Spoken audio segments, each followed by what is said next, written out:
So Vincent, being here in the Springbok environment for the first time now, how's it been for you? It's it's been surreal, to be honest. Like nearly a dream come true.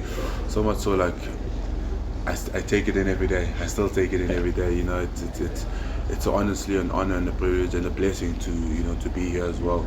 So for me, it's everything. You know, you think of these and you think of these moments like, yo, one day, one day.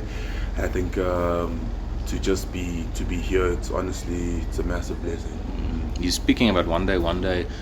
Did it at a stage for you with all the documentation stuff that was taking so long? Did it almost sort of try and start to weigh you down, like it's not going to happen? Or Yeah, at some point it did. I must be honest. At some point it just felt like yes, it's just there's so many roadblocks constantly coming about, and I just thought, maybe I should actually, stop holding on to it so much. Maybe I should just let it go, and whatever happens, happens. If that makes sense. And I think for me, it actually helps, letting go a little bit sometimes because you're so fixated on the ultimate.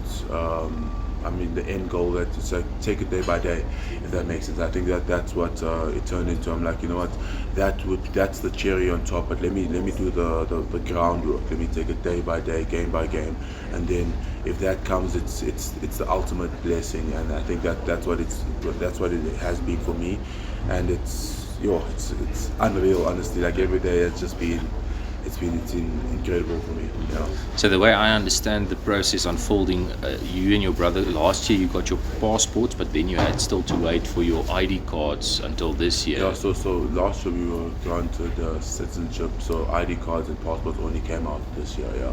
So that Yeah. was why you couldn't go to the first alignment camp, is because you were still waiting for the physical Yes, documentation. absolutely. Jeepers, that must have felt then also just more frustrating because you have now your citizenship, but you can't. But it's just the physical paperwork that's. Absolutely. I think that's the thing is that everybody's like, it's always good to hear guys like, yeah, you should be there or you're gonna be there, and it's good to hear. But honestly, I try not to let that get into my head, just because the reality is that you could get all your documentation. There's still a selection process, if that makes sense. So I knew that for me, it was more than just being here. It's just like, okay, let's just tick the box, documentation, get that out the way, because it just makes life a whole lot easier, not just for me, for my family as well. And then outside of that, it's like, okay, well, let the selection process take its natural course, and if that door opens up and you take the opportunity and the blessing that comes your way. And I think that's what it has been for me. It's like, okay, well, let me just, as I said, I'm trying not to think end goal. Let me just take it day by day, process by process, and that's what's really helped me throughout this entire process. Can you remember the day that you physically got your documentation in your hands? Yeah, I can. I was with my brother Manu, and it felt nearly surreal as well, similar to what this feels like, because it's been such a long, ongoing process, and I've had lots of guys advise and help me along the way, and it felt like a breath of fresh air, and I just had to thank everybody that's walked the process with me, that's prayed for me, that has supported me in all of it, and I felt like a whole lot of gratitude filled my heart. And for you, growing up with a brother that's also a big rugby player, Yeah. did you guys have some epic battles and games in the backyard? Did you play against each Yeah, other? actually, we did. Like, there's a video just around the COVID year. Obviously, there wasn't lots of rugby, so we had to get creative. And like, actually, my older brother sent it on the group the other day. It's me, Manu, and my younger brother Kevin, and my older brother, all four of us. And we just like doing one-on-one tackles, like running into each other, tackling each other, and it's just that's it. That's what brings the love of the game out of it. If that makes sense, it's moments like that you cherish, and it's. I look back at those videos and it just makes me laugh all the time. But it's honestly. It makes just rugby a little bit more competitive for me, because it's not just against the world, but it's in-house as well. It's in my home. We compete against each other. We hold each other accountable to good standards. So it's special. So your older brother also played He rugby? played. He played. He stopped at UJ. He's an architect now. So Oh, wow. What's his doing name? well. Nazvik. Nazvik. Yeah. So he's an architect, and he's doing really well.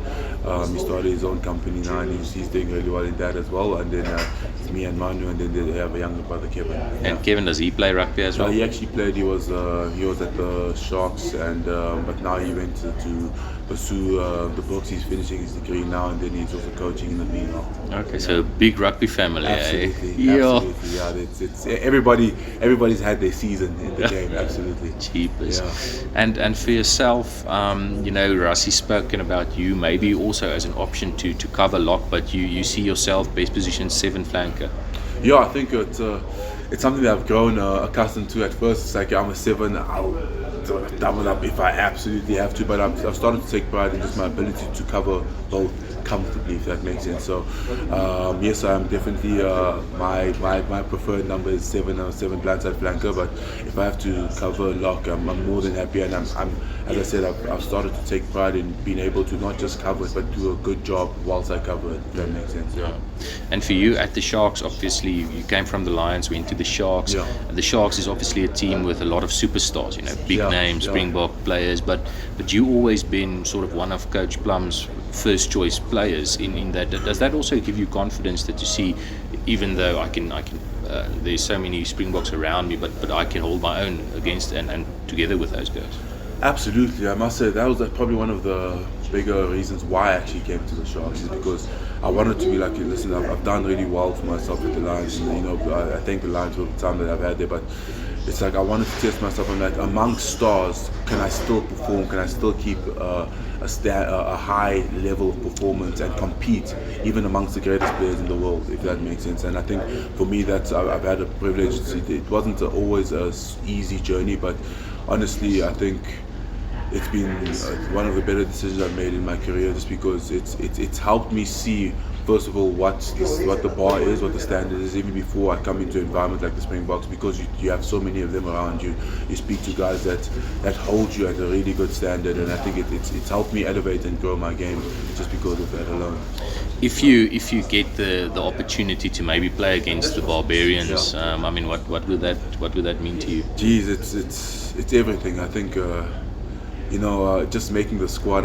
You get messages from guys from home, a lot of other Congolese guys, or foreigners, not just Congolese, Zimbabwean, a lot of foreigners that have come to South Africa, call South Africa home, that are just like, they're inspired by my story as well. Like, I come from Northcliffe, it's not a traditional rugby school, and to see the influence that it has on the younger generation, how they can actually go to school and be like, I want to become a professional rugby player. They can say that confidently, versus when I was in school, it wasn't really a thing that you'd say, at best, if you played Varsity Cup, that's a great career, if that makes sense. And I think just to see, I know how much it will inspire people, if that makes sense. And for me, I even get goosebumps speaking about it, because that's the privilege that we get that's the privilege that anybody that represents a Springbok has. You inspire a nation. Rassi always speaks about it, like we're doing it for South Africa.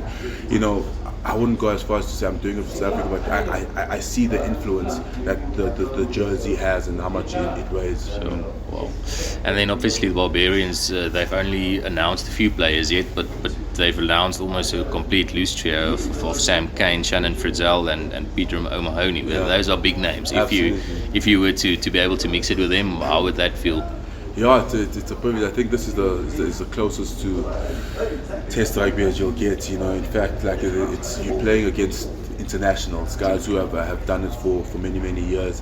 And I think for me, that's what excites me. Is just if I was to be given the opportunity, is just to go out there and mix it out in the international setup. It's not a special camp, but for me, it's as good as that, if that makes sense. I think to become a Springbok is one of the highest honors that you could get in the world rugby, honestly. And I think for me, this is just as good, honestly. I don't see it as any less. So if I was to be given the opportunity, it would mean a heck of a lot to me, to my family, and just to everybody that's supported and prayed for me and has been there with me along in the journey. Fantastic. Yeah. Vincent, thank you so much for your time. I really appreciate it. And best of luck.